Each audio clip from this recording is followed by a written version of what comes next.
সাথে অন্তরঙ্গভাবে জড়িত এই ফানুস উৎসব। আর এবার শীতকালেও দেখা যাচ্ছে যে উত্তর কলকাতা থেকে ফানুস উঠছে।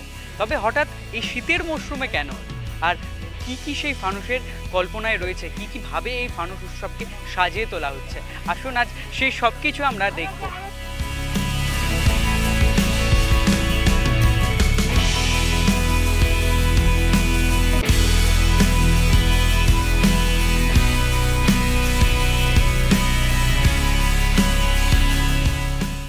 আসলে এই দিনেতে একটা অন্য জায়গায় প্রোগ্রাম হতো প্রতি বছর, ঠিক আছে, তো সেটা কোনো কারণে ক্যান্সেল হয়ে গেছে বলে আমরা এই দিনটাতেই এইখানে করলাম প্রোগ্রামটা, এবং আশা করি আগামী বছর থেকে এইখানেই হবে। ফানুসের মূল বেসটা হচ্ছে বেলুন, ঠিক আছে। এবার সেই বেলুনকে ধরে যেমন ফুটবল, গদা, গোপাল, হ্যাঁ, এইসবগুলো কালি, এই যে সব ভ্যারাইটিস রয়েছে এইগুলোর ওপর দিয়েই হয়, বিভিন্ন শেপ আছে।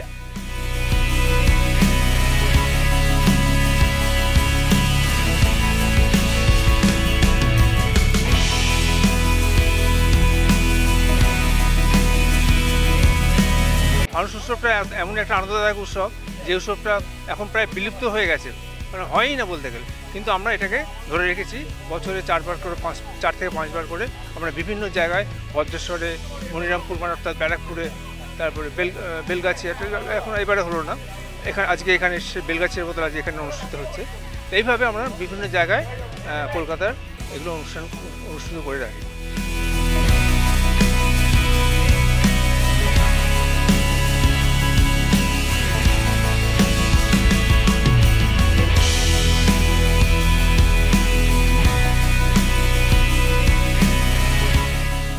বছর বয়স শিখছি, এখন আমার 85 বছর বয়স।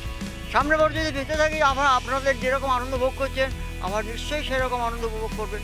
আমি হাওড়া ব্রিজ ছেড়েছি, ওয়ার্ল্ড ট্রেড সেন্টার ধ্বংস ছেড়েছি, মোহনবাগানের 75 বছর লোগো ছেড়েছি, রুটি আছে, কর্পূর আছে, ছোটা কাপড় আছে, রিং আছে, ও নানা রকম, তার আবার সাজ সরঞ্জাম আছে। সেই সাজ সরঞ্জাম তৈরি করে সব একটা তখন ফানুস তৈরি হয়।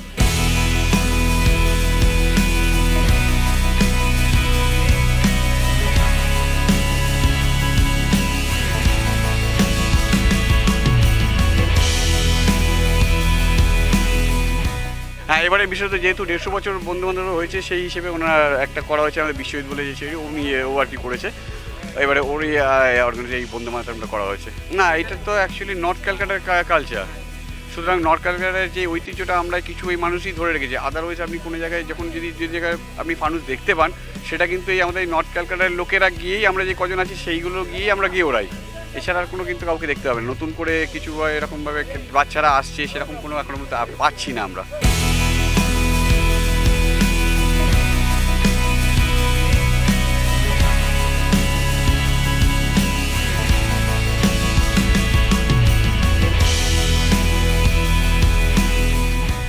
এই ফানুসের মধ্যে রয়েছে কোনোটা গোপাল, কোনোটা ফুটবল, আবার কোনোটা 150 বছর বন্দে মাতরমের এই পূর্ণ হওয়ায় সেই আদলে তৈরি ফানুস।